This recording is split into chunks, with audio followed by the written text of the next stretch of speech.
Dutch fairy tales for young folks. The Elves and Their Antics. The elves are the little white creatures that live between heaven and earth. They are not in the clouds, nor down in the caves and mines, like the Kabouters. They are bright and fair, dwelling in the air and in the world of light. The direct heat of the sun is usually too much for them. So they are not often seen during the day, except towards sunset. They love the silvery moonlight. There used to be many folks who thought they had seen the beautiful creatures, full of fun and joy, dancing hand in hand, in a circle. In these old days, long since gone by, there were more people than there are now, who were sure they had many times enjoyed the sight of the elves. Some places in Holland show, by their names, where this kind of fairies used to live. These little creatures, that looked as thin as gauze, were very lively and mischievous, though they often helped honest and hard-working people in their tasks, as we shall see. But first and most of all, they were fond of fun.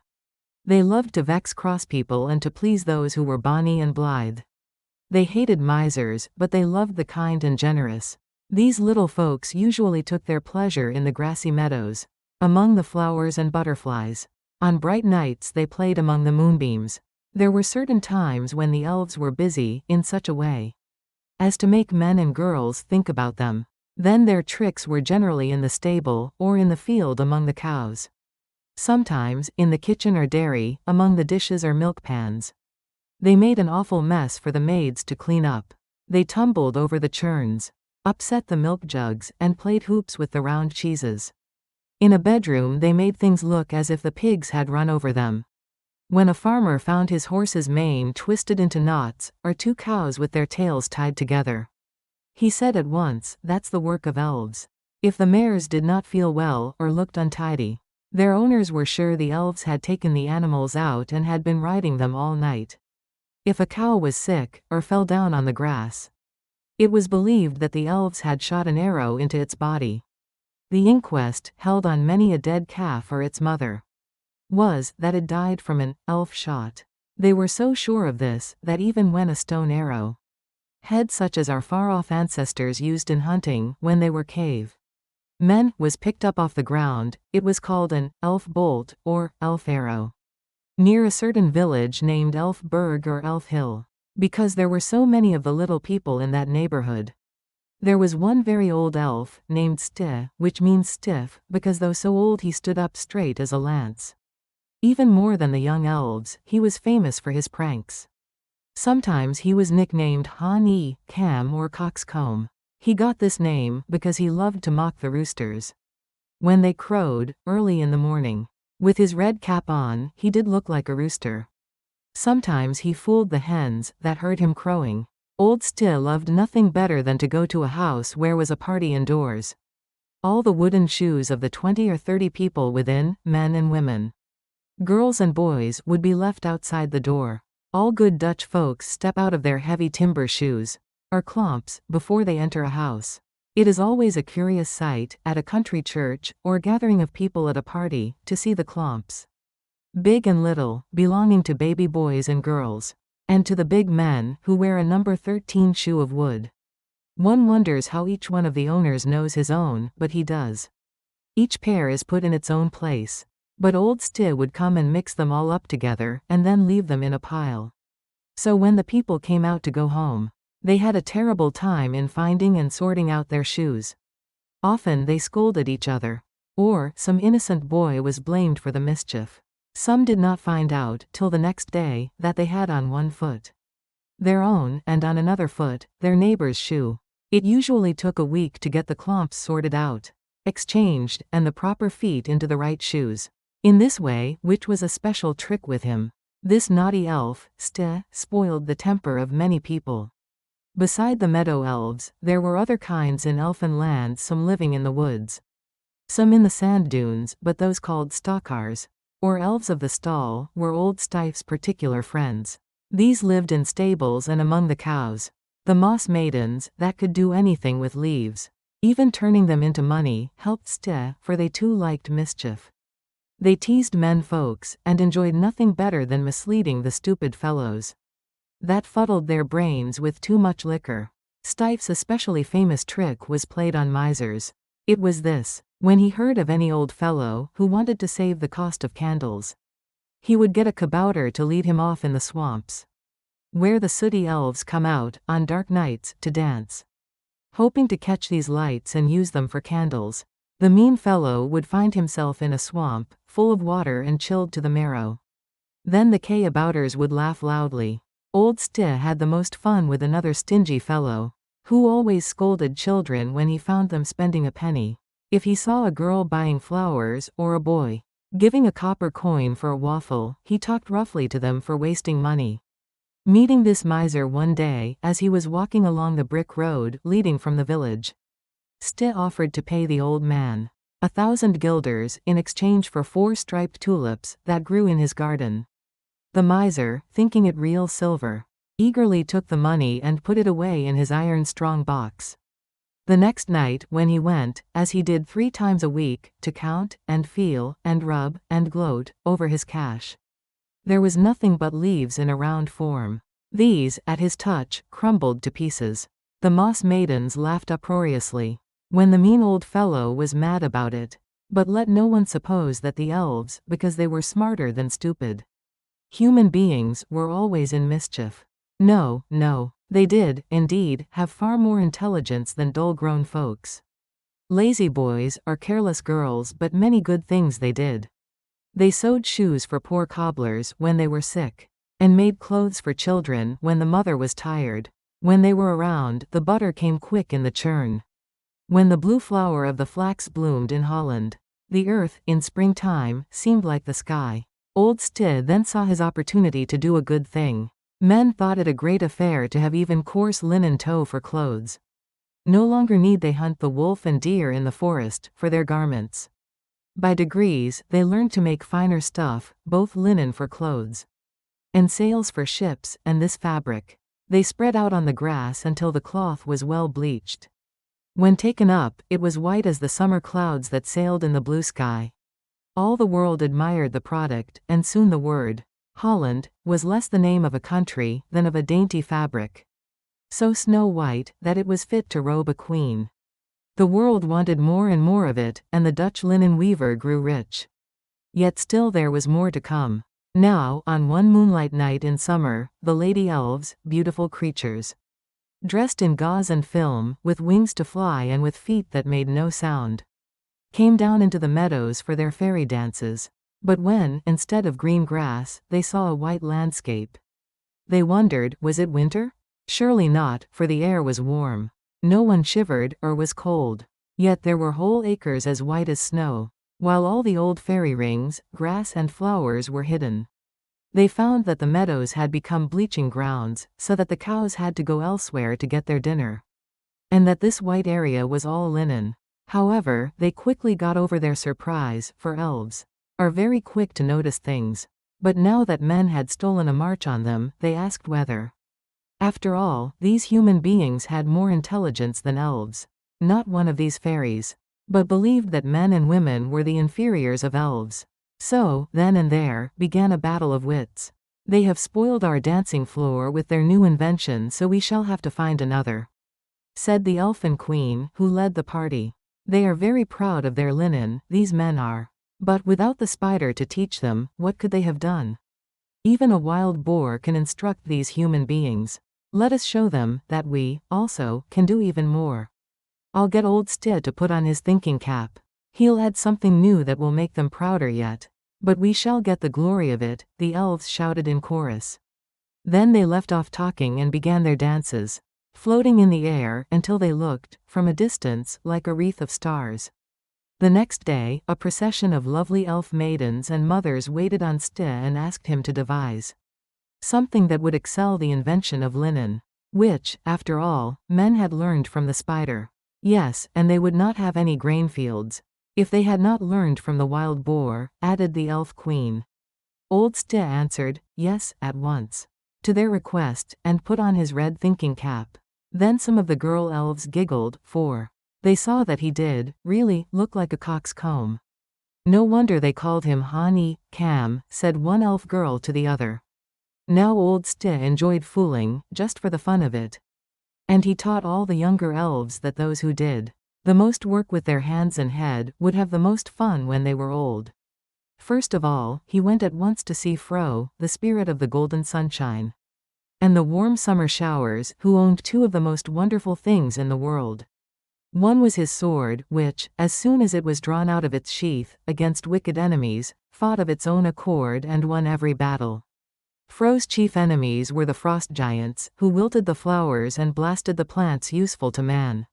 Fro was absent when Sti came, but his wife promised he would come next day, which he did. He was happy to meet all the elves and fairies, and they, in turn, joyfully did whatever he told them.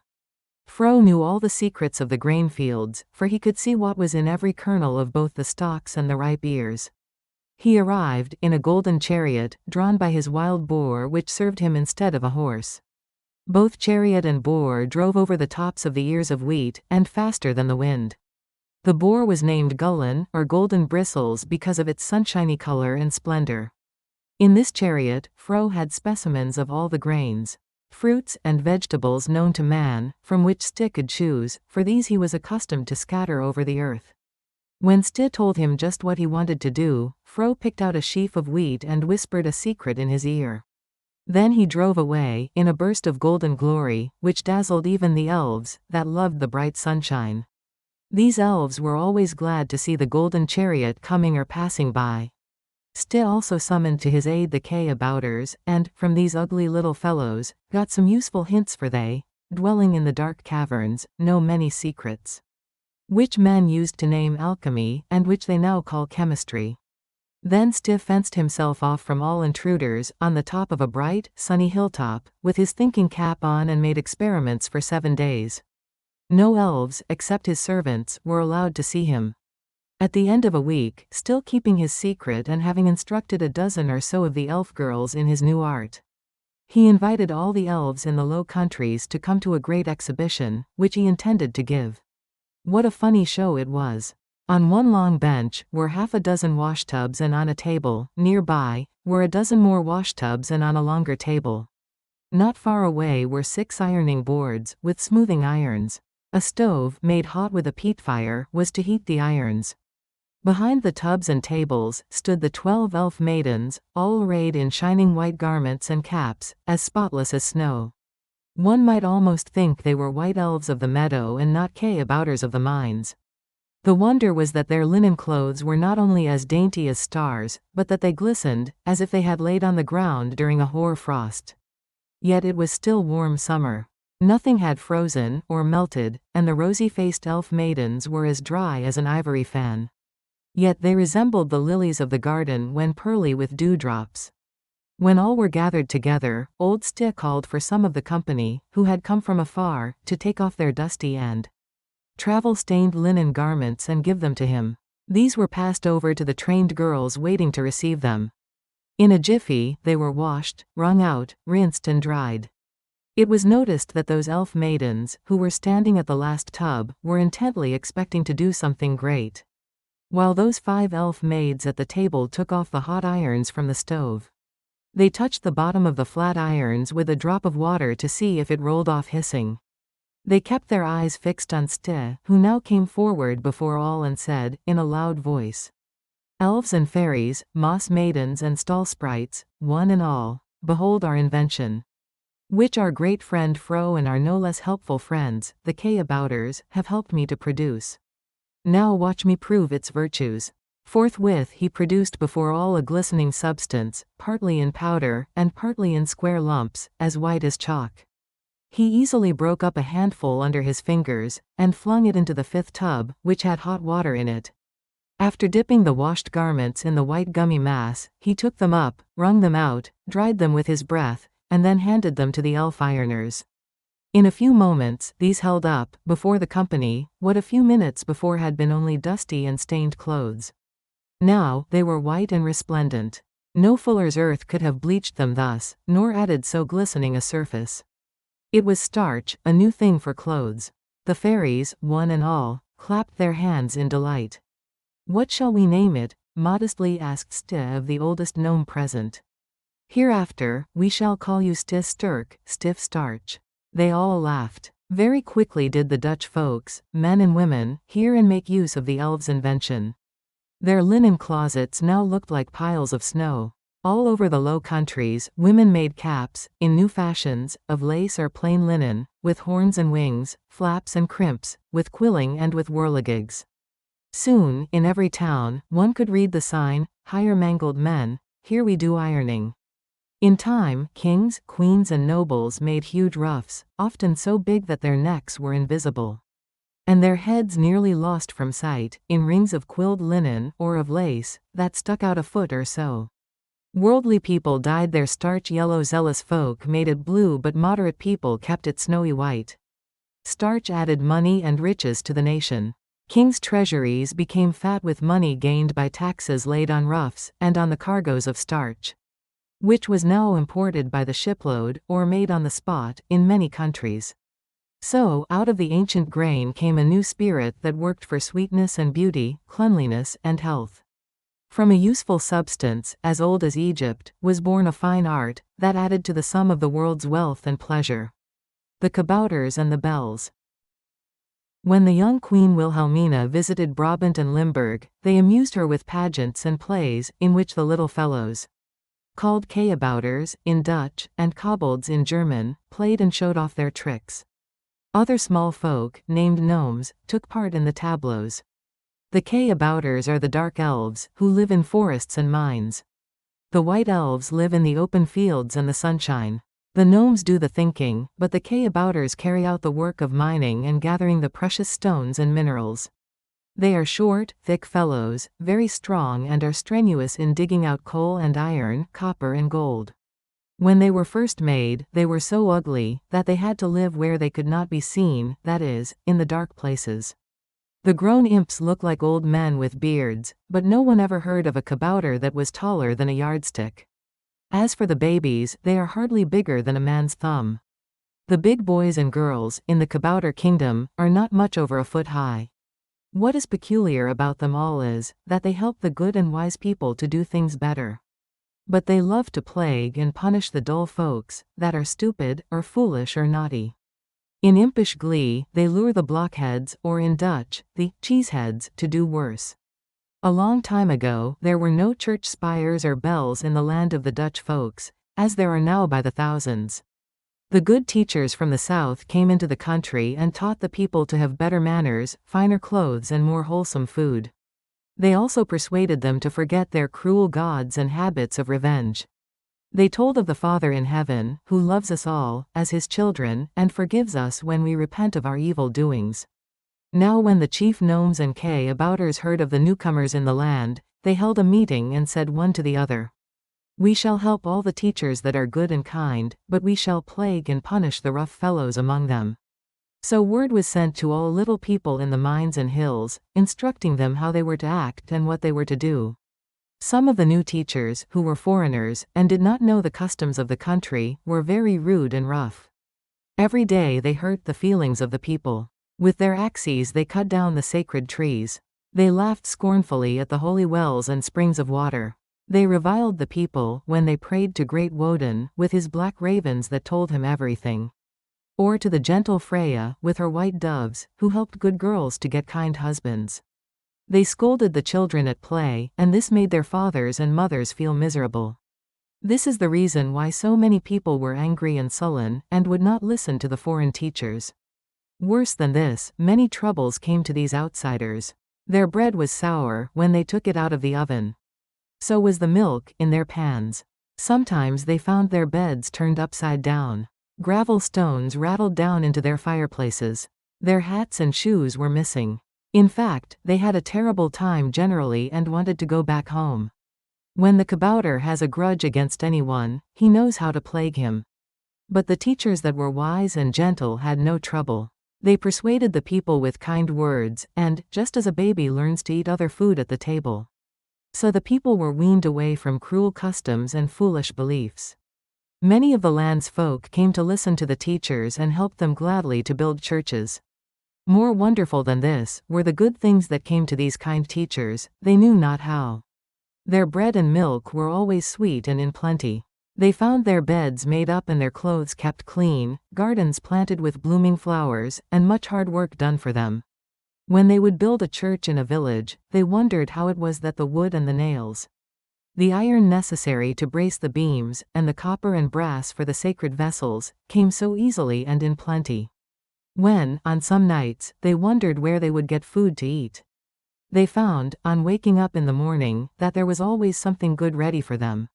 Thus many houses of worship were built, and the more numerous were the churches, the more did farms, cows, grain fields, and happy people multiply.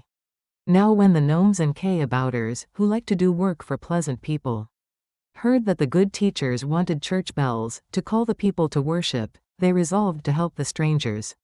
They would make not only a bell or a chime, but actually a carillon, or concert of bells to hang up in the air. The dark dwarfs did not like to dig metal for swords or spears, or what would hurt people. But the church bells would guide travelers in the forest, and quiet the storms that destroyed houses and upset boats and killed or drowned people, besides inviting the people to come and pray and sing. They knew that the good teachers were poor and could not buy bells in France or Italy. Even if they had money, they could not get them through the thick forests, or over the stormy seas, for they were too heavy. When all the Kabouters were told of this, they came together to work, night and day, in the mines. With pick and shovel, crowbar and chisel, and hammer and mallet, they broke up the rocks containing copper and tin. Then they built great roaring fires, to smelt the ore into ingots. They would show the teachers that the Dutch Kabouters could make bells, as well as the men in the lands of the south. These dwarfish people are jealous of men and very proud of what they can do. It was the funniest sight to see these short-legged fellows, with tiny coats coming just below their thighs, and little red caps, looking like a stocking and ending in a tassel, on their heads, and in shoes that had no laces, but very long points. They flew around as lively as monkeys, and when the fire was hot they threw off everything and worked much harder and longer than men do. Were they like other fairies? Well, hardly. One must put away all his usual thoughts when he thinks of Kabouters. No filmy wings on their backs. No pretty clothes or gauzy garments, or stars, or crowns, or wands. Instead of these were hammers, pickaxes, and chisels. But how diligent, useful and lively these little folks, in plain, coarse coats and with bare legs, were. In place of things light, clean and easy, the Kabouters had furnaces, crucibles and fires of coal and wood. Sometimes they were grimy, with smoke and coal dust, and the sweat ran down their faces and bodies. Yet there was always plenty of water in the mines, and when hard work was over they washed and looked plain but tidy. Besides their stores of gold, and silver, and precious stones, which they kept ready, to give to good people, they had tools with which to tease or tantalize cruel, mean or lazy folks. Now when the Kabouter daddies began the roaring fires for the making of the bells, the little mothers and the small fry in the Kabouter world could not afford to be idle. One and all, they came down from off the earth, and into the mines they went in a crowd. They left off teasing milkmaids, tangling skeins of flax, tearing fishermen's nets, tying knots in cows' tails, tumbling pots, pans and dishes, in the kitchen, or hiding hats, and throwing stones down the chimneys onto the fireplaces. They even ceased their fun of mocking children, who were calling the cows home, by hiding behind the rocks and shouting to them. Instead of these tricks, they saved their breath to blow the fires into a blast. Everybody wondered where the cabs were, for on the farms and in town nothing happened and all was as quiet as when a baby is asleep. For days and weeks underground, the dwarfs toiled, until their skins, already dark, became as sooty as the rafters in the houses of our ancestors. Finally, when all the labor was over, the chief gnomes were invited down into the mines to inspect the work. What a sight! There were at least 100 bells, of all sizes, like as in a family where there are daddy, mother, grown-ups, young sons and daughters, little folk and babies, whether single, twins or triplets. Big bells, that could scarcely be put inside a hogshead, bells that would go into a barrel, bells that filled a bushel, and others a peck, stood in rows. From the middle, and tapering down the row, were scores more, some of them no larger than cowbells. Others, at the end, were so small, that one had to think of pint and gill measures. Besides all these, there were stacks of iron rods and bars, bolts, nuts, screws, and wires and yokes on which to hang the bells. One party of the strongest of the Kabouters had been busy in the forest, close to a village, where some men, ordered to do so by a foreign teacher, had begun to cut down some of the finest and most sacred of the grand old trees. They had left their tools in the woods, but the cabs, at night, seized their axes and before morning, without making any noise, they had leveled all but the holy trees. Those they spared. Then, the timber, all cut and squared, ready to hold the bells, was brought to the mouth of the mine. Now in Dutch, the name for bell is klok. So a wise and grey-bearded gnome was chosen by the high-sounding title of klokkenspeler, or bell-player, to test the bells for a carillon. They were all hung, for practice, on the big trestles, in a long row. Each one of these frames was called a hang, for they were just like those on which fishermen's nets were laid to dry and be mended. So when all were ready, washed, and in their clean clothes, every one of the kabouter families, daddies, mothers and young ones, were ranged in lines and made to sing. The heavy male tenors and baritones, the female sopranos and contraltos, the trebles of the little folks, and the squeaks of the very small children, down to the babies cooing, were all heard by the gnomes, who were judges. The high and mighty klokkenspeler, or master of the carillon, chose those voices with best tone and quality, from which to set in order and regulate the bells. It was pitiful to see how mad and jealous some of the Kabouters, both male and female, were, when they were not appointed to the first row, in which were some of the biggest of the males, and some of the fattest of the females. Then the line tapered off, to 40 or 50 young folks, including urchins of either sex, down to mere babies, that could hardly stand.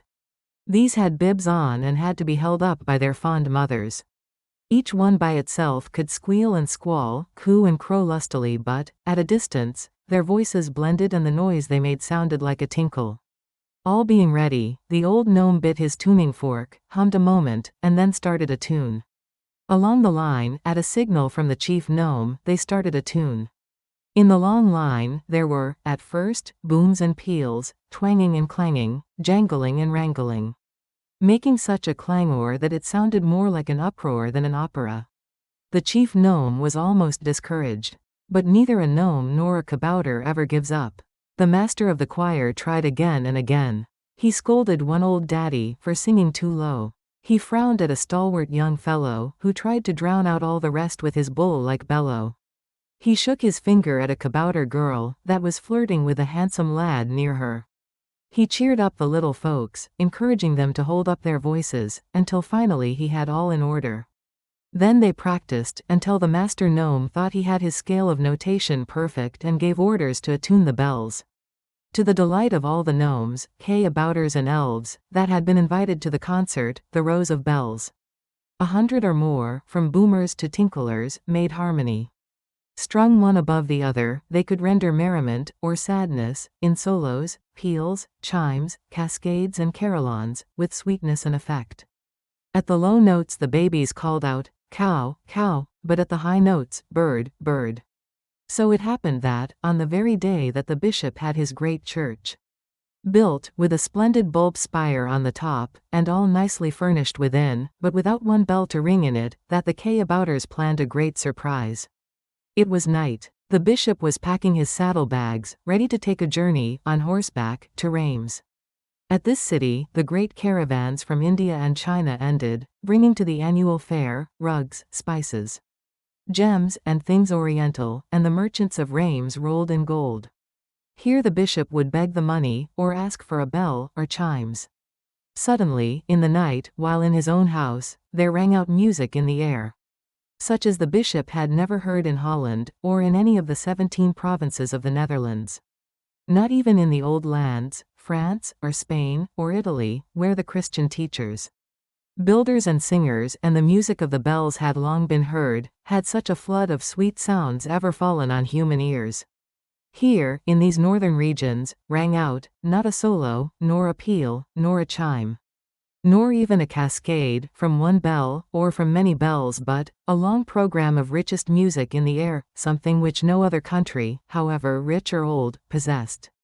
It was a carillon, that is, a continued mass of real music, in which whole tunes, songs, and elaborate pieces of such length, mass and harmony, as only a choir of many voices, a band of music, or an orchestra of many performers could produce.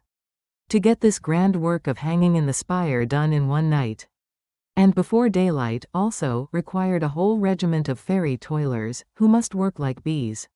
For if one ray of sunshine struck any one of the Kabouters, he was at once petrified. The light elves lived in the sunshine and thrived on it, but for dark elves, like the Kabouters, whose home was underground, sunbeams were as poisoned arrows bringing sure death, for by these they were turned into stone. Happily the task was finished before the eastern sky grew grey, or the cocks crowed. While it was yet dark, the music in the air flooded the earth. The people in their beds listened with rapture. Laus Deo, praise God, devoutly cried the surprised bishop. It sounds like a choir of angels. Surely the cherubim and seraphim are here. Now is fulfilled the promise of the psalmist, the players on instruments shall be there. So, from this beginning, so mysterious to the rough, unwise and stupid teachers, but, by degrees, clearer to the tactful ones, who were kind and patient, the carillons spread over all the region between the forests of Ardennes and the island in the North Sea. The Netherlands became the land of melodious symphonies and of tinkling bells. No town, however poor, but in time had its carillon. Every quarter of an hour, the sweet music of hymn or song made the air vocal, while at the striking of the hours, the pious bowed their heads and the workmen heard the call for rest, or they took cheer, because their day's toil was over. At sunrise, noon, or sunset, the Angelus, and at night the curfew sounded their calls. It grew into a fashion that, on stated days, great concerts were given, lasting over an hour, when the grand works of the masters of music were rendered and famous. Carillon players came from all over the Netherlands, to compete for prizes. The Low Countries became a famous school, in which glockenspielers bell players by scores were trained. Thus no kingdom, however rich or great, ever equaled the land of the carillon, in making the air sweet with both melody and harmony. Nobody ever sees a kabouter nowadays, for in the New World, when the woods are nearly all cut down, the world made by the steam engine, and telegraph, and wireless message, the automobile, aeroplane and submarine, cycle and undersea boat, the little folks in the mines and forests are forgotten. The chemists, miners, engineers and learned men possess the secrets which were once those of the fairies only. Yet the artists and architects, the clockmakers and bell founders, who love beauty, remember what their fathers once thought and believed. That is the reason why, on many a famous clock, either in front of the dial or near the pendulum, are figures of the gnomes, who thought, and the Kabouters who wrought, to make the carillons. In Teuton lands, where their cousins are named kobolds, and in France where they are called fée, and in England brownies, they have tolling and ringing of bells, with peals, chimes and cascades of sweet sound. But the Netherlands, still, above all others on earth, is the home of the carillon. The woman with 366 children. Long, long ago, before the oldest stork was young and big deer and little fawns were very many in the Dutch forests, there was a pond, famous for its fish, which lay in the very heart of Holland, with woods nearby. Hunters came with their bows and arrows to hunt the stags. Or, out of the bright waters, boys and men in the sunshine drew out the fish with shining scales, or lured the trout, with fly bait, from their hiding places. In those days the fish pond was called the Vijver, and the woods where the deer ran, Rensselaer, or the deer's lair. So, because the forests of oak, and beech, and alder trees were so fine, and game on land and in water so plentiful, the lord of the country came here and built his castle.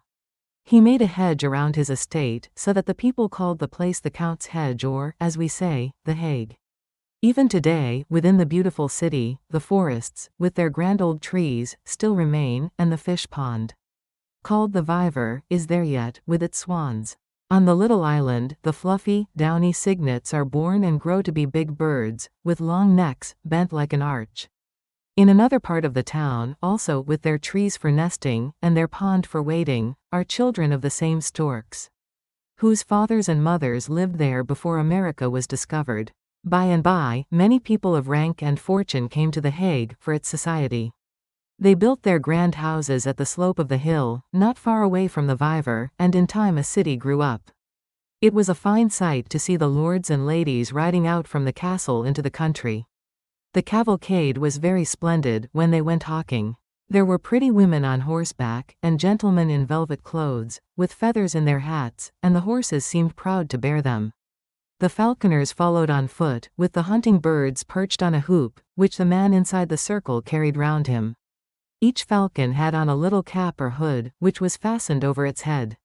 When this was taken off, it flew high up into the air, on its hunt for the big and little birds, which it brought down for its masters. There were also men with dogs, to beat the reeds and bushes, and drive the smaller birds from shelter. The huntsmen were armed with spears, lest a wild boar or bear should rush out and attack them. It was always a merry day when a hawking party, in their fine clothes and gay trappings, started out. There were huts, as well as palaces, and poor people, also, at the Hague. Among these was a widow, whose twin babies were left without anything to eat, for her husband and their father had been killed in the war. Having no money to buy a cradle, and her babies being too young to be left alone, she put the pair of little folks on her back and went out to beg. Now there was a fine lady, a countess, who lived with her husband, the count, near the Viver. She was childless and very jealous of other women who were mothers and had children playing around them. On this day, when the beggar woman, with her 2 babies on her back, came along, the grand lady was in an unusually bad temper. For all her pretty clothes, she was not a person of fine manners. Indeed, she often acted more like a snarling dog, ready to snap at anyone who should speak to her. Although she had cradles and nurses and lovely baby clothes already, there was no baby. This spoiled her disposition, so that her husband and the servants could hardly live with her. One day, after dinner, when there had been everything good to eat and drink on her table, and plenty of it, the countess went out to walk in front of her house. It was the 3rd day of January, but the weather was mild. The beggar woman, with her 2 babies on her back and their arms round her neck, crying with hunger, came trudging along. She went into the garden and asked the countess for food or an alms. She expected surely, at least a slice of bread, a cup of milk, or a small coin. But the countess was rude to her and denied her both food and money. She even burst into a bad temper, and reviled the woman for having 2 children, instead of 1. "Where did you get those brats? They are not yours. You just brought them here to play on my feelings and excite my jealousy. Be gone." But the poor woman kept her temper. She begged piteously and said, "For the love of heaven, feed my babies, even if you will not feed me." "No, they are not yours. You're a cheat," said the fine lady, nursing her rage. "Indeed, madam, they are both my children and born on one day. They have one father, but he is dead. He was killed in the war, while serving his grace, your husband." "Don't tell me such a story," snapped back the countess, now in a fury. "I don't believe that anyone, man or woman, could have 2 children at once. Away with you," and she seized a stick to drive off the poor woman. Now, it was the turn of the beggar to answer back. Both had lost their temper, and the 2 angry women seemed more like she-bears robbed of their whelps. "Heaven punish you, you wicked, cruel, cold-hearted woman," cried the mother. Her 2 babies were almost choking her in their eagerness for food. Yet their cries never moved the rich lady, who had bread and good things to spare, while their poor parent had not a drop of milk to give them. The countess now called her men servants to drive the beggar away. This they did, most brutally. They pushed the poor woman outside the garden gate and closed it behind her. As she turned away, the poor mother, taking each of her children by its back, 1 in each hand, held them up before the grand lady and cried out loudly, so that all heard her, "May you have as many children as there are days in the year." Now, with all her wrath burning in her breast, what the beggar woman really meant was this: it was the 3rd of January. And so there were but 3 days in the year, so far. She intended to say that, instead of having to care for 2 children, the countess might have the trouble of rearing 3, and all born on the same day. But the fine lady, in her mansion, cared nothing for the beggar woman's words. Why should she? She had her lordly husband, who was a count, and he owned thousands of acres. Besides, she possessed vast riches.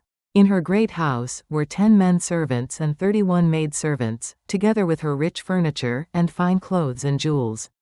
The lofty brick church, to which she went on Sundays, was hung with the coats of arms of her famous ancestors. The stone floor, with its great slabs, was so grandly carved with the crests and heraldry of her family, that to walk over these was like climbing a mountain, or tramping across a plowed field. Common folks had to be careful, lest they should stumble over the bosses and knobs of the carved tombs. A long train of her servants and tenants on the farms followed her when she went to worship.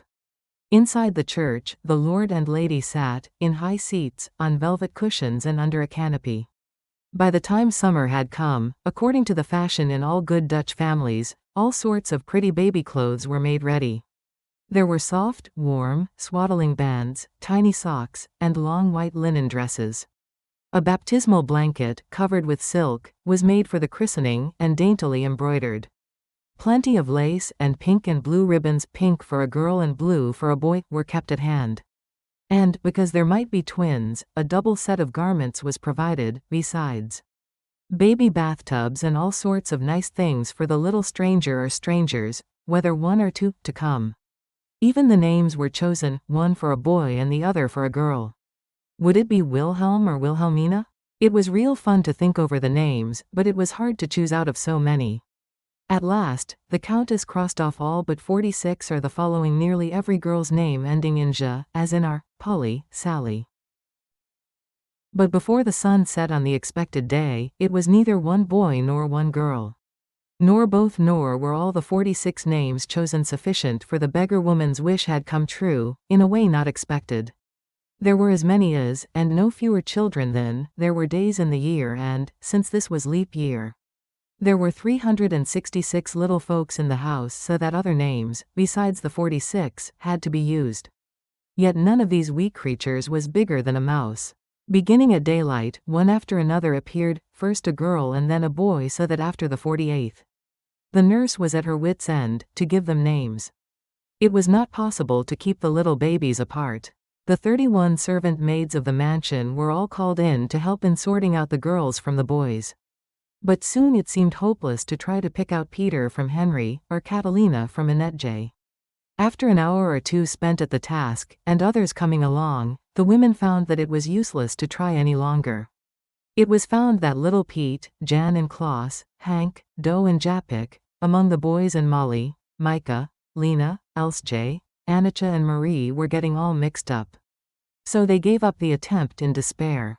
Besides, the supply of pink and blue ribbons had given out long before, after the first dozen or so were born. As for the baby clothes made ready, they were of no use, for all the garments were too big.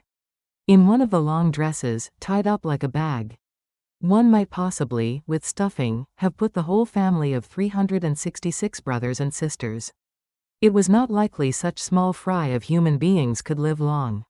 So, the good Bishop Guy, of Utrecht, when he heard that the beggar woman's curse had come true, in so unexpected a manner, ordered that the babies should be all baptized at once. The Count, who was strict in his ideas of both custom and church law, insisted on it too. So nothing would do but to carry the tiny infants to church. How to get them there was a question. The whole house had been rummaged to provide things to carry the little folks in. But the supply of trays and mince pie dishes and crocks was exhausted at the 360th baby. So there was left only a Turk's head, or round glazed earthen dish, fluted and curved, which looked like the turban of a Turk. Hence its name. Into this, the last batch of babies, or extra 6 girls, were stowed. Curiously enough, number 366 was an inch taller than the others. To 30 housemaids was given a tray, for each was to carry 12 mannikins, and one, the last 6, in the Turk's head. Instead of rich silk blankets, a wooden tray, and no clothes on, must suffice. In the Groot Kerk, or Great Church, the bishop was waiting, with his assistants, holding brass basins full of holy water for the christening. All the town, including the dogs, were out to see what was going on. Many boys and girls climbed up on the roofs of the one-story houses, or in the trees, to get a better view of the curious procession, the like of which had never been seen in The Hague before. Neither has anything like it ever been seen since. So the parade began. First went the count, with his captains and the trumpeters, blowing their trumpets. These were followed by the men servants, all dressed in their best Sunday clothes, who had the crest and arms of their master, the count, on their backs and breasts. Then came on the company of 31 maids, each one carrying a tray, on which were 12 mannikins or minikins. 20 of these trays were round and made of wood, lined with velvet, smooth and soft, but 10 were of earthenware, oblong in shape, like a manger. In these, every year, were baked the Christmas pies. At first, all went on finely, for the outdoor air seemed to put the babies asleep and there was no crying. But no sooner were they inside the church, than about 200 of the brats began wailing and whimpering. Pretty soon, they set up such a squall that the count felt ashamed of his progeny and the bishop looked very unhappy. To make matters worse, one of the maids, although warned of the danger, stumbled over the helmet of an old crusader, carved in stone, that rose some 6 inches or so above the floor. In a moment, she fell and lay sprawling, spilling out at least a dozen babies. "Heilige Make, Holy Mary," she cried, as she rolled over. "Have I killed them?" Happily the wee ones were thrown against the long trained gown of an old lady walking directly in front of her, so that they were unhurt. They were easily picked up and laid on the tray again, and once more the line started. Happily the bishop had been notified that he would not have to call out the names of all the infants. That is, 366, for this would have kept him at the solemn business all day long. It had been arranged that, instead of any on the list of the chosen 46, to be so named, all the boys should be called John, and all the girls Elizabeth or, in Dutch, Jan and Lisbeth, or Lisbeth G. Yet even to say, John, 180 times, and Lisbeth 186 times, nearly tired the old gentleman to death, for he was fat and slow. So, after the first 6 trays full of wee folks had been sprinkled, one at a time, the bishop decided to asperse them, that is, shake, from a mop or brush, the holy water, on a tray full of babies at one time. So he called for the aspersorium. Then, clipping this in the basin of holy water, he scattered the drops over the wee folk, until all, even the 6 extra girl babies in the Turk's head, were sprinkled. Probably, because the bishop thought a Turk was next door to a heathen. He dropped more water than usual on these last 6, until the young ones squealed lustily with the cold. It was noted, on the contrary, that the little folks in the mince pie dishes were gently handled, as if the good man had visions of Christmas coming and the good things on the table. Yet it was evident that such tiny people could not bear what healthy babies of full size would think nothing of. Whether it was because of the damp weather or the cold air in the brick church, or too much excitement, or because there were not 366 nurses or milk bottles ready, it came to pass that every one of the wee creatures died when the sun went down. Just where they were buried is not told, but, for hundreds of years, there was, in one of the Hague churches, a monument in honor of these little folks, who lived but a day. It was graven with portraits in stone of the count and countess and told of their children, as many as the days of the year. Nearby were hung up the 2 basins, in which the holy water, used by the bishop, in sprinkling the babies, was held. The year, month and day of the wonderful event were also engraved. Many people from various lands came to visit the tomb. The guidebooks spoke of it, and tender women wept, as they thought how 366 little cradles, in the count's castle, would have looked, had each baby lived. The Oni on his travels. Across the ocean, in Japan, there once lived curious creatures called onis. Every Japanese boy and girl has heard of them, though one has not often been caught. In one museum, visitors could see the hairy leg of a specimen. Falling out of the air in a storm, the imp had lost his limb. It had been torn off by being caught in the timber side of a well curb. The storyteller was earnestly assured by one Japanese lad that his grandfather had seen it tumble from the clouds. Many people are sure that the onis live in the clouds and occasionally fall off, during a peal of thunder. Then they escape and hide down in a well. Or, they get loose in the kitchen, rattle the dishes around, and make a great racket. They behave like cats, with a dog after them. They do a great deal of mischief, but not much harm. There are even some old folks who say that, after all, onus are only unruly children, that behave like angels in the morning and act like imps in the afternoon. So we see that not much is known about the onus. Many things that go wrong are blamed on the onus. Foolish folks, such as stupid maid servants, and dull-witted fellows, that blunder a good deal, declare that the onus made them do it. Drunken men, especially, that stumble into mud-holes at night, say the onus pushed them in. Naughty boys that steal cake, and girls that take sugar, often tell fibs to their parents, charging it on the onus. The onus love to play jokes on people, but they are not dangerous. There are plenty of pictures of them in Japan, though they never sat for their portraits, but this is the way they looked. Some onus have only one eye in their forehead, others two, and, once in a while, a big fellow has three. There are little, short horns on their heads, but these are no bigger than those on a baby deer and never grow long. The hair on their heads gets all snarled up, just like a little. Girls that cries when her tangled tresses are combed out for the onus make use of neither brushes nor looking glasses. As for their faces, they never wash them, so they look sooty. Their skin is rough, like an elephant's. On each of their feet are only 3 toes. Whether an oni has a nose or a snout, is not agreed upon by the learned men who have studied them. No one ever heard of an oni being higher than a yardstick, but they are so strong that one of them can easily lift 2 bushel bags of rice at once. In Japan, they steal the food offered to the idols. They can live without air. They like nothing better than to drink both the rice spirit called sake and the black liquid called soy, of which only a few drops, as a sauce on fish, are enough for a man. Of this sauce, the Dutch, as well as the Japanese, are very fond. Above all things else, the most fun for a young oni is to get into a crockery shop. Once there, he jumps round among the cups and dishes, hides in the jars, straddles the shelves and turns somersaults over the counter. In fact, the oni is only a jolly little imp. The Japanese girls, on New Year's Eve, throw handfuls of dried beans in every room of the house. And cry, in, with good luck and out with you, onus. Yet they laugh merrily all the time. The onus cannot speak, but they can chatter like monkeys. They often seem to be talking to each other in gibberish. Now it once happened in Japan that the great tycoon of the country wanted to make a present to the Prince of the Dutch. So he sent all over the land, from the sweet potato fields in the south to the seal and salmon waters in the north, to get curiosities of all sorts.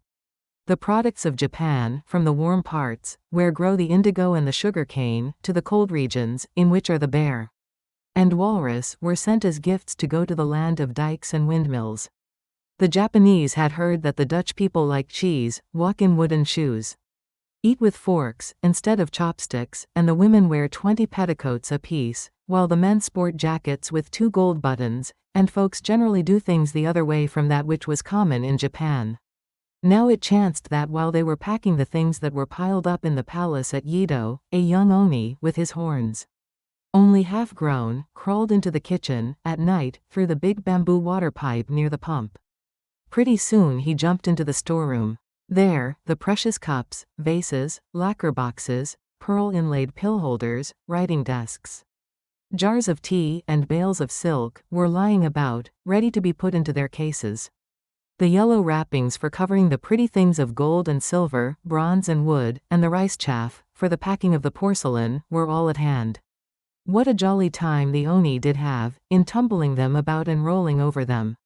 Then he leapt like a monkey from one vase to another. He put on a lady's gay silk kimono and wrapped himself around with golden embroidery. Then he danced and played the game of the Kajiyu, Ra, or Lion of Korea, pretending to make love to a girl oni. Such funny capers as he did cut. It would have made a cat laugh to see him. It was broad daylight before his pranks were over, and the Dutch church chimes were playing the hour of 7. Suddenly the sound of keys in the lock told him that, in less than a minute, the door would open. Where should he hide? There was no time to be lost. So he seized some bottles of soy from the kitchen shelf and then jumped into the big bottom drawer of a lady's cabinet, and pulled it shut. Namu Amida, Holy Buddha, cried the man that opened the door. Who has been here? It looks like a rat's picnic. However, the workmen soon came and set everything to rights. Then they packed up the pretty things. They hammered down the box lids, and before night, The Japanese curiosities were all stored in the hold of a swift, Dutch ship from Nagasaki, bound for Rotterdam. After a long voyage, the vessel arrived safely in good season, and the boxes were sent on to The Hague, or capital city. As the presents were for the prince, they were taken at once to the pretty palace, called the House in the Wood. There they were unpacked and set on exhibition for the prince and princess to see the next day. When the palace maid came in next morning to clean up the floor and dust the various articles, her curiosity led her to pull open the drawer of the lady's cabinet when out jumped something hairy. It nearly frightened the girl out of her wits. It was the Oni, which rushed off and downstairs, tumbling over a half-dozen servants, who were sitting at their breakfast. All started to run except the brave butler, who caught up a carving knife and showed fight. Seeing this, the Oni ran down into the cellar, hoping to find some hole or crevice for escape. All around were shelves filled with cheeses, jars of sauerkraut, pickled herring, and stacks of fresh rye bread standing in the corners. But oh, how they did smell in his Japanese nostrils. Oni, as he was, he nearly fainted, for no such odors had ever beaten upon his nose when in Japan. Even at the risk of being carved into bits, he must go back. So up into the kitchen again he ran. Happily, the door into the garden stood wide open. Grabbing a fresh bottle of soy from the kitchen shelf, the Oni, with a hop, skip and jump, reached outdoors. Seeing a pair of klomps, or wooden shoes, near the steps, the Oni put his pair of 3 toes into them, to keep the dogs from scenting its tracks. Then he ran into the fields, hiding among the cows, until he heard men with pitchforks coming. At once the Oni leapt upon a cow's back and held on to its horns, while the poor animal ran for its life into its stall, in the cow stable, hoping to brush the monster off. The dairy farmer's wife was at that moment pulling open her bureau drawer, to put on a new clean lace cap. Hearing her favorite cow moo and bellow, she left the drawer open and ran to look through the pane of glass in the kitchen. Through this, she could peep, at any minute, to see whether this or that cow, or its calf, was sick or well. Meanwhile, at the house in the wood, the princess, hearing the maid scream and the servants in an uproar, rushed out in her embroidered white nightie, to ask who, and what, and why, and wherefore. All different and very funny were the answers of maid, butler, cook, valet and boots. The first maid, who had pulled open the drawer and let the Oni get out, held up broom and duster, as if to take oath. She declared, "It was a monkey or baboon, but he seemed to talk Russian, I think." "No," said the butler. "I heard the creature, a black ram, running on its hind legs, but its language was German, I'm sure." The cook, a fat Dutch woman, told a long story. She declared, on honor, that it was a black dog like a Chinese pug, that has no hair. However, she had only seen its back, but she was positive the creature talked English, for she heard it say, soy. The valet honestly avowed that he was too scared to be certain of anything, but was ready to swear that to his ears the words uttered seemed to be Swedish. He had once heard sailors from Sweden talking, and the chatter sounded like their lingo. Then there was Boots, the errand boy, who believed that it was the devil. But, whatever or whoever it was, he was ready to bet a week's wages that its lingo was all in French. Now when the princess found that not one of her servants could speak or understand any language but their own, she scolded them roundly in Dutch, and wound up by saying, "You're a lot of cheeseheads, all of you." Then she arranged the wonderful things from the Far East, with her own dainty hands, until the house in the wood was fragrant with oriental odors, and soon it became famous throughout all Europe. Even when her grandchildren played with the pretty toys from the land of Fuji and flowers, of silk and tea, cherry blossoms and camphor trees. It was not only the first but the finest Japanese collection in all Europe. Meanwhile, the Oni, in a strange land, got into one trouble after another. In rushed men with clubs, but as an Oni was well used to seeing these at home, he was not afraid. He could outrun, outjump, or outclimb any man, easily. The farmer's vrow wife nearly fainted when the Oni leapt first into her room and then into her bureau drawer. As he did so, the bottle of soy, held in his 3-fingered paw, hit the wood and the dark liquid, as black as tar, ran all over the nicely starched laces, collars and nightcaps. Every bit of her quilled and crimped gear and neckwear, once as white as snow, was ruined. "Donder and bliksem, thunder and lightning," cried the vrow. There's my best cap, that cost 20 guilders, utterly ruined." Then she bravely ran for the broomstick. The Oni caught sight of what he thought was a big hole in the wall and ran into it. Seeing the blue sky above, he began to climb up. Now there were no chimneys in Japan and he did not know what this was. The soot nearly blinded and choked him. So he slid down and rushed out, only to have his head nearly cracked by the farmer's wife, who gave him a whack of her broomstick. She thought it was a crazy goat that she was fighting. She first drove the Oni into the cellar and then bolted the door. An hour later, the farmer got a gun and loaded it. Then, with his hired man, he came near, one to pull open the door and the other to shoot. What they expected to find was a monster. But no. So much experience, even within an hour, of things unknown in Japan, including chimneys, had been too severe for the poor, lonely, homesick Oni. There it lay dead on the floor, with its 3 fingers held tightly to its snout and closing it. So much cheese, zur cool sauerkraut, gin schnapps, advocat brandy and eggs, cow's milk, both sour and fresh, wooden shoes. Lace collars and crimped neckwear, with the various smells, had turned both the Ona's head and his stomach. The very sight of these strange things being so unusual, gave the Oni first fright, and then a nervous attack. While the odors, such as had never tortured his nose before, had finished him. The wise men of the village were called together to hold an inquest. After summoning witnesses, and cross-examining them and studying the strange creature, their verdict was that it could be nothing less than a Hersenschim, that is, a specter of the brain. They meant by this that there was no such animal. However, a man from Delft, who followed the business of a knickerbocker, or baker of knickers, or claymarlis, begged the body of the Oni. He wanted it to serve as a model for a new gargoyle, or rainspout, for the roof of churches. Carved in stone, or baked in clay, which turns red and is called terracotta, the new style of monster became very popular. The Knickerbocker named it after a new devil, that had been expelled by the prayers of the saints, and speedily made a fortune, by selling it to stone cutters and architects. So for one real Oni, that died and was buried in Dutch soil, there are thousands of imaginary ones, made of baked clay, or stone, in the Dutch land, where things, more funny than in fairyland, constantly take place. The dead Japanese Oni serving as a model, which was made into a water gutter, served more useful purposes for 1,000 years than ever he had done, in the land where his relations still live and play their pranks.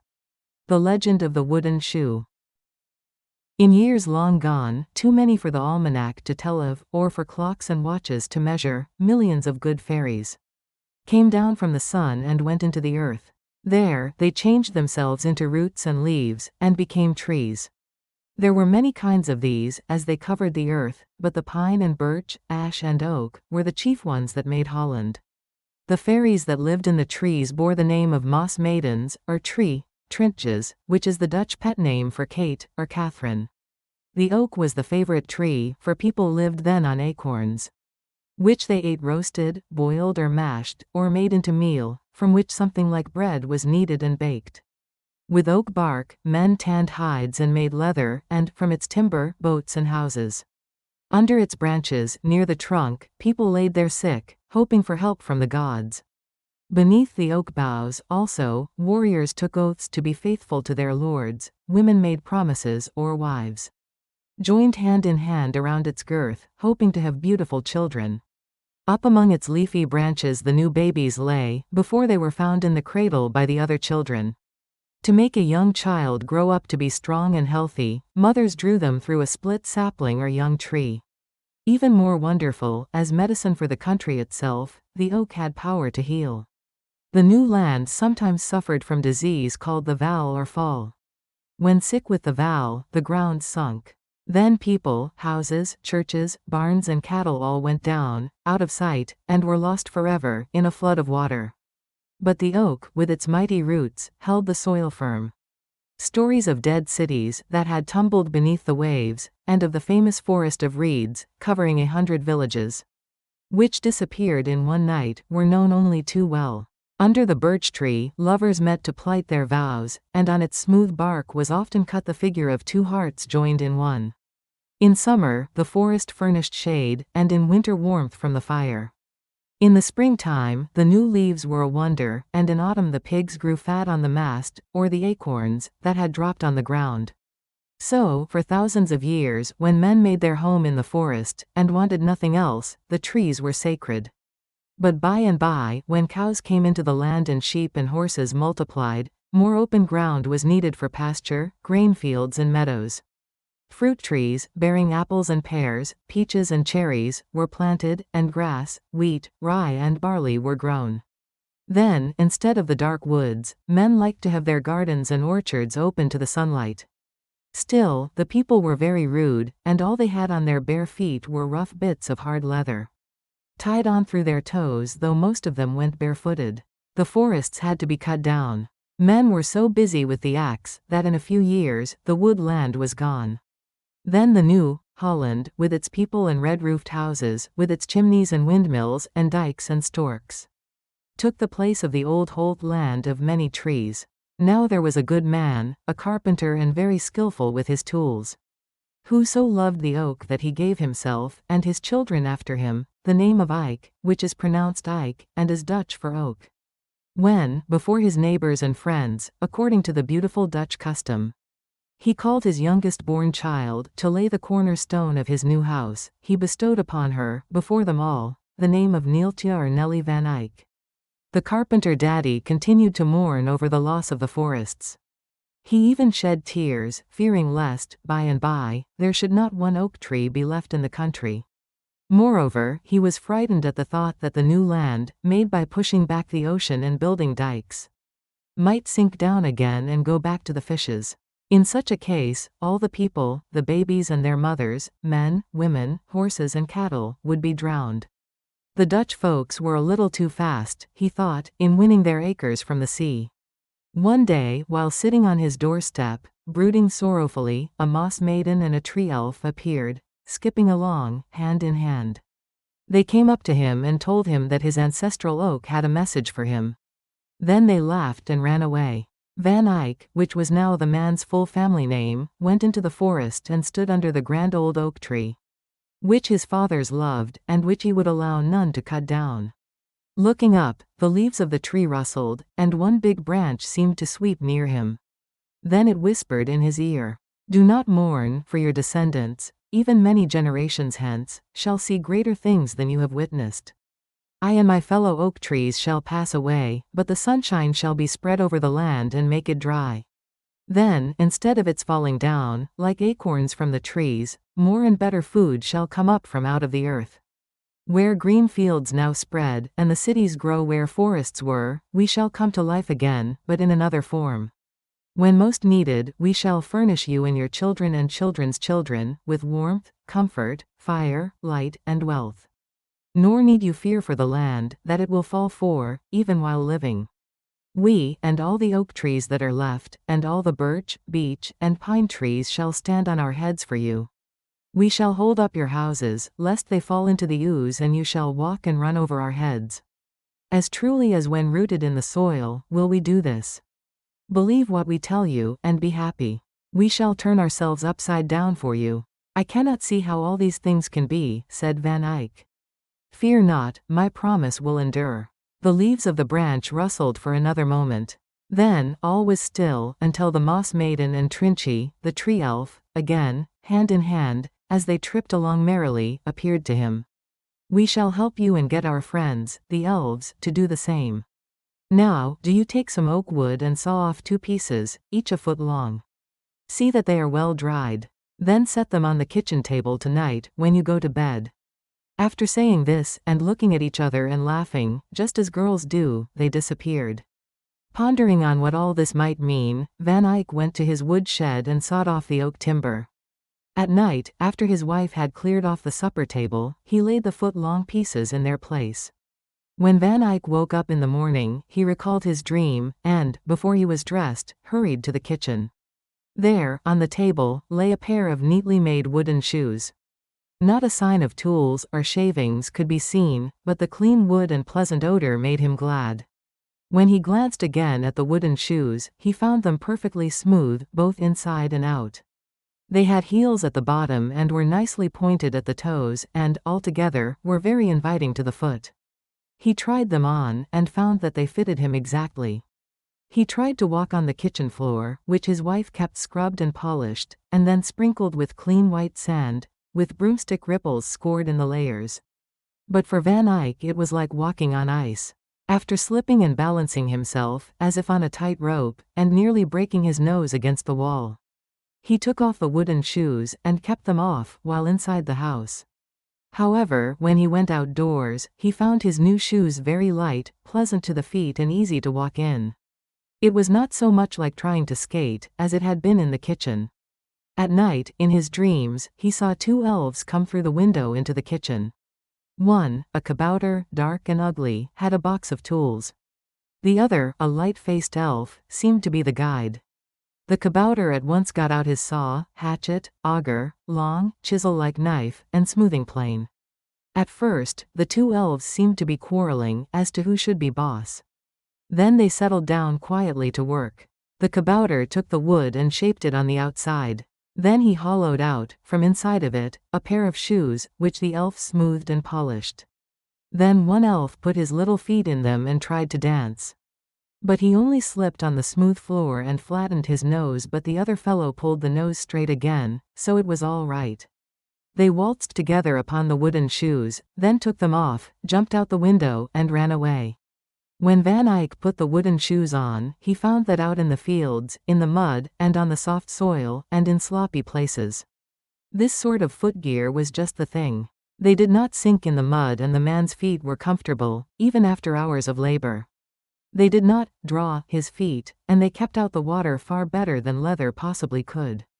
When the Van Eyck vrouw and the children saw how happy Daddy was, they each one wanted a pair. Then they asked him what he called them. Klompen, said he, in good Dutch, and klompen, or klomps, they are to this day.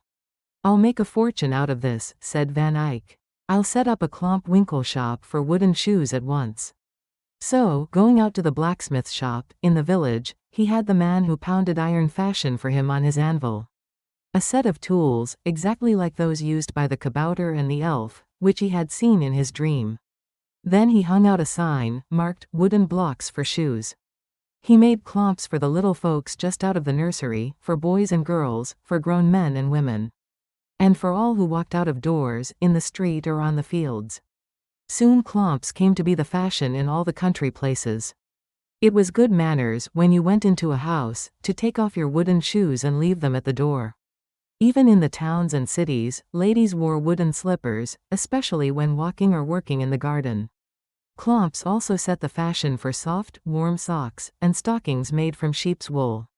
Soon, 1,000 needles were clicking, to put a soft cushion between one's soles and toes and the wood.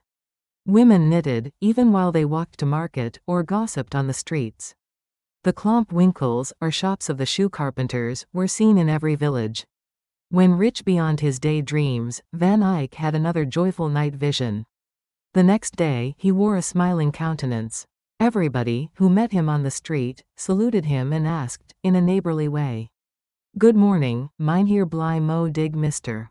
Cheerful, how do you sail today?" That's the way the Dutch talk, not, how do you do, but, in their watery country. It is this, how do you sail, or else, hoe gaat het u al, how goes it with you, already? Then Van Eyck told his dream. It was this: the moss maiden and Trinchy, the wood elf, came to him again at night and danced. They were lively and happy. "What now?" asked the dreamer, smilingly, of his two visitors. He had hardly got the question out of his mouth, when in walked a kabouter, all smutty with blacksmith work. In one hand, he grasped his toolbox. In the other, he held a curious-looking machine. It was a big lump of iron, set in a frame, with ropes to pull it up and let it fall down with a thump. "What is it?" asked Van Eyck. "It's a hay, a pile driver," said the kabouter, showing him how to use it. "When men say to you, on the street, tomorrow, how do you sail? Laugh at them," said the moss maiden, herself laughing. "Yes, and now you can tell the people how to build cities, with mighty churches with lofty towers, and with high houses like those in other lands. Take the trees, trim the branches off, sharpen the tops, turn them upside down and pound them deep in the ground. Did not the ancient oak promise that the trees would be turned upside down for you? Did they not say you could walk on top of them? By this time Van Eyck had asked so many questions, and kept the elves so long, that the Moss Maiden peeped anxiously through the window. Seeing the day breaking, she and Trinchy and the kabouter flew away, so as not to be petrified by the sunrise. "I'll make another fortune out of this, also," said the happy man, who, next morning, was saluted as Mynheer Blijdschap Mr. Joyful. At once, Van Eyck set up a factory for making pile drivers. Sending men into the woods, who chose the tall, straight trees, he had their branches cut off.